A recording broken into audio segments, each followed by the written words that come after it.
Nagtatanong lang sa'yo, ano ba kaya ibigin mo? Kahit mabuti na ako.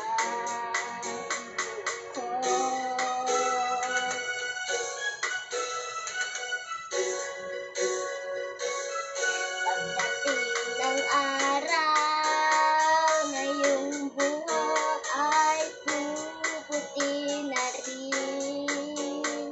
Sabay tayong mangangarap ng karaan sa atin.